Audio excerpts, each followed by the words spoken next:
Welcome back to the rules of engagement. We just went over game number 1 of MC vs MVP. Before we jump into game number 2, let me remind you guys, if you miss any of our content, you miss rules of engagement, you miss a winter exhibition match, you know, your Twitch stream isn't working for you at the moment, you're like, oh no, I missed the match, don't fret, because you can catch all of our content at youtube.com/official. MLGSC2 at 1080p quality. So any content you miss, you don't know what to spend your afternoon on, go to youtube.com. There's plenty of videos there, a lot of cool stuff, comments of the day, top 5s, top 10s, playlists, every game from the MLG Winter Championships, lots of content. Go ahead and check it out, and if you like the content, throw us a subscribe. So we just looked at game number 1 between MC and MVP, and we saw MC use the Oracle Harass in conjunction with the Feigned Widowmine drop to win that game. Going into game number 2, a couple things happened differently. We're first going to look at how MVP uses mines to defend an Oracle Harass. Then we're going to talk about an Oracle Gateway timing attack. It's a very powerful timing attack. MC won several games in the championships with this attack. We'll talk about some of the key things to look at when you're going to try to perform this attack at home on the ladder. And then we're going to talk about using a tech advantage, or how to understand what type of advantage you have if you have a certain tech over your opponent, and then how to use that in the time span you have before your opponent can catch up and get their counter tech units ready to basically counteract your tech advantage. So we're going to jump in a game at the 7:30 mark. And one thing we're going to talk about is using mines to defend Oracle Harass. So MVP suspects the similar build because, again, he noticed expansion was a little bit later when he sent his SCV into Scout. He saw there was no expansion at like roughly the 5-minute mark. Okay, there's no expansion then.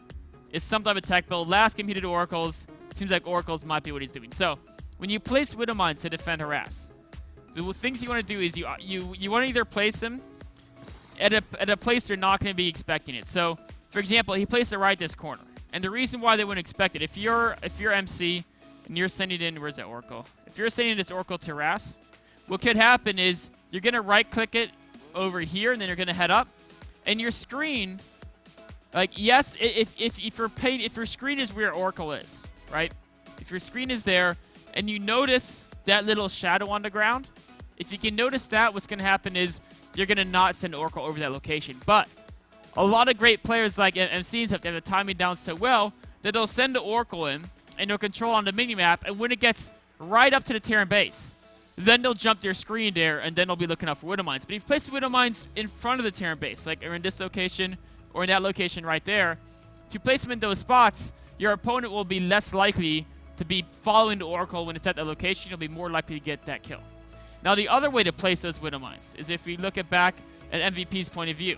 The other way to place it is you put it at a spot where it's much harder to see the shadow. You put it behind a building, you put it inside the mineral line, you put it somewhere where your opponent is less likely to spot it. So, if you want to intercept harass units, you either place your Widow Mines further out than your opponent would be expecting, or you place it back in your mineral line where, of course, they're not going to be able to...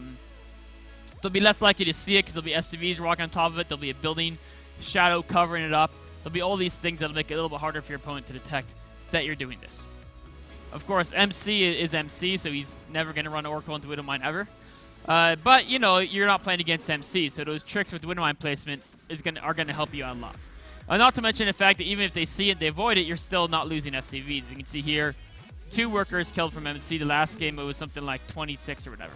So Widow Mines are great at defending harass. Now, if you're MC, you spotted everything your opponent's doing. You know the exact timings. And you want to do a Gateway Oracle timing attack, right? He's got 5 warp gates coming up. He's got a couple Oracles. He's got 3 out here. He's got a 4th one joining him. When should you attack, right? Because it really there's several things it depends on when to hit your timed attack. Now, a couple things you want to take into account are basically you want to time your attack before they get too many medevacs and before they get stim pack, ideally. Because once Terran gets stim, Marines become much, much more efficient against Oracles, against Gateway units. Once they have several medevacs, it's very hard for a Gateway force without charge, without blink, without Archons backing them up to really take out the Marines as they're stutter stepping backwards. They can heal the damage Stim does them, etc. So, your Oracle gets into base and you scout, right? You scout what they have. Let me move this down a little more. Once you see exactly what the Terran has, you can know, okay, it's going to be this long before he gets 3-4 medevacs out, right? once he has 3 to 4 medevacs, I won't be able to beat that army with pure Gateway Oracle. So I want to hit before he gets that many medevacs out. The other thing you're going to look for is, oh, I can tell his barracks for the tech lab was put down at this time. From that time, I have, 150 game seconds, or I think it might be 180. 170 game seconds before stim finishes. So you can use all these things to know I want to attack with at least 30 game seconds before stim finishes, ideally. Unless they're going fast stim, then I can wait because I know they won't have medevacs for a while. But you really have to hit before to get both stim pack and medevacs. So that's what MC did. He flew around the base. He knows the time, and he says, okay, the perfect time to hit is going to be coming up in a few minutes once I have a bunch of gateway units, but before my opponent gets too many medevacs out and stim pack done. So unfortunately for him, MVP scouted out. If you can see what MVP saw. MVP saw several oracles on the harass, and then he sent a unit out and saw a proxy pylon. He saw a couple stalkers mobilizing there. And as soon as you know your opponent's committed to, several oracles, as well as some gateway units, you can tell that all you have to do is survive. Because yes, he's spending money on these bunkers here, and he's getting all these SCVs, like his 8 SCVs that aren't mining, right? But because he knows MC spending his gas on all the oracles, he knows there's no Colossi tech on the way. There's no Storm tech on the way. There's no double forge upgrades. So that means if he can survive the attack, he's going to have better upgrades. He's going to have better tech with medevacs and stim bio. So it's okay to build extra bunkers. Bunkers aren't that expensive. It's okay to pull 8 SCVs off because you know you can be very cost efficient once you get your tech in. So that's a way to handle the Oracle Gateway time attack. As far as executing it, you want to do what MC does. Hit before too many medevacs get out. 1 medevac is okay. Once it gets to 4 medevacs, you're going to be in big trouble. So right here we can see MC, if there wasn't 3 bunkers here, he would have done amazingly. Because MVP's army has no stim, no combat shield, very little medevac support, but unfortunately with the extra bunkers, they're able to tank the fire. MVP is able to hold that attack off. And going forward, he's going to have the advantage. Now, what advantage is he going to have? Well, we look at income. He's down by 6 workers, but he's got double mules. It's fairly similar economic situation, right? Very, very even. We look at army size. He's actually dead even army size as well. In fact, MC has a slight army size advantage. So where does MVP have the advantage? It's as all these 3 upgrades and the medevacs. The upgrades are tech, stim, combat shield, weapons, and medevacs is going to give him an army that's very efficient. If you look at MC's army, it's just pure gateway units, right? His robo is being started right now. He has no forges. He has no tech. So going forward, MVP is going to be much, much more cost efficient. And now, part of what MVP's tech gives him is it gives him the advantage of mobility. Because he has stim, which means his bio is faster than the Protoss units without charge or blink. He has 5 medevacs. With turbo boost, he can outmaneuver. So what he can do, you put your army at the front, right? And with an army right here, a Protoss opponent just sees this, right? Ideally, you scan to kill the observers, and you're totally in the dark. They see you have a big army out here. But that big army, at a second's notice, because it has medevacs, you can strike here, or you can strike here. And you can cross those distances faster than a Protoss army can react. So the goal here is that you find out where their army is, and if they put all their army in one location, you either drop or one in the front in the other way, and you can probably snipe the Nexus and get out before you take many losses. If they split the army 50-50, then you can just do the same thing, but you won't be able to kill Nexus, but instead you'll be able to engage the army and get some cost-efficient trades because you're fighting half their army at once. So that's how you want to use that advantage of having the medevacs out when there's no blink, so the stalkers can't snipe them. There's no charge, so the zealots can't cross the distance and close in with the units as fast. It's easier to kite against them.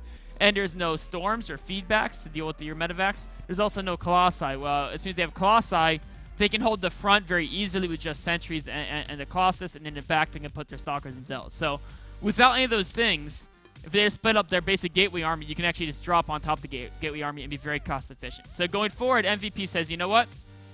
Right now I held this time attack, but I don't have an economic advantage. I don't really have an army size advantage. I have a tech advantage. So I can use that. I come in here, right? I see exactly where his army is. I back away, maybe try to pick off 1 or 2 units with stim pack. Make sure I kill the observer. So once you kill the observer from MC's point of view, he doesn't know where MVP is. Now he says MVP's, okay, he's moving back. He could either come back here or he could drop. I don't know which way he's going to go. MVP's staying in that zone where he can strike either direction. So MC, what he has to do is he has to try to defend both ways, right? Up until he can get a Colossus out, then all of a sudden becomes much easier. But for now, he says, okay, the drop might happen, so I should send Stalkers and Zealots to defend that, and they have these units in the front. And now as soon as MC is split both ways, all of a sudden it's a situation where MVP, he can pick which one to attack. So we can see MC is trying to send these Oracles back to get vision. But for now, he has no vision because of an Observer Snipe, and he has to use his Robotic to try to get out the Colossi tech. One Observer sees an army in the front. He says, okay, there's no army in the front. Either it's up here or it's heading a big drop. I should maybe get ready to send these guys in. The drop hits, though, before he can react. And all of a sudden, these units are caught off guard. So 2 Zealots go down for free. Pylon Stargate goes down for free. Another 4 or 5 Zealots go down. And now MC's whole army is here. And now MC can push him away. But he's already traded very poorly, right? MVP's already killed a lot of Zealots for just minimal losses and gets out of there. And that's why all of a sudden MVP has this massive food advantage. It's because he used his tech advantage to make sure he would only fight half the Protoss army at a time. And then going forward, of course, as we fast forward this, now that he knows he's bigger than the Protoss army, he can move out here and start doing damage from a frontal direction. And as soon as MC says, you know, I need to protect my forges, that's when MVP's army advantage that he got from getting all those Zealot kills really shows itself, and he's able to get another good trade just from having the superior army count. MVP has to blink back, and again, his army is too small to properly protect that Colossus. Too many medevacs. He's going to be temporarily forced back a bit, maybe from Photon Overcharge, but he's traded so efficient. He's up by 50 food. As he rallies in more units, he's going to go on to win the game. Tied the series 1-1. Now, the things to get out of this game are why did MVP win this game? Number 1, took very little damage from the Oracle Harass, right? Placed the Widow Mines well, and against a lesser player, he would have just taken no damage. He would have killed the Oracles for nothing from that great Widow Mine placement.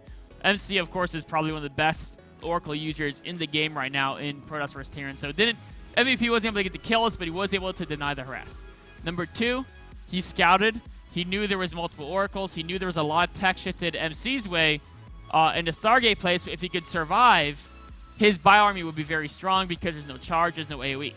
So he built extra bunkers just in case, and they ended up paying off because MC was going for that time attack. The number 3 is when he was pushing out, he utilized his tech advantage in terms of mobility to make sure that when he wanted to engage the Protoss army, but it was very big because MC still had a great income, he still had a lot of warp gates. So he used the mobility to make sure that we engaged. For the first portion of the engagement, he'd be fighting half of MC's army, then the other half would have to come to the assistance, but by then he would get a couple free kills and get that army supply to do the finishing blow a little bit later in the game. That wraps up the analysis of game number 2. We'll take a short break and be on to MC vs. MVP, game number 3.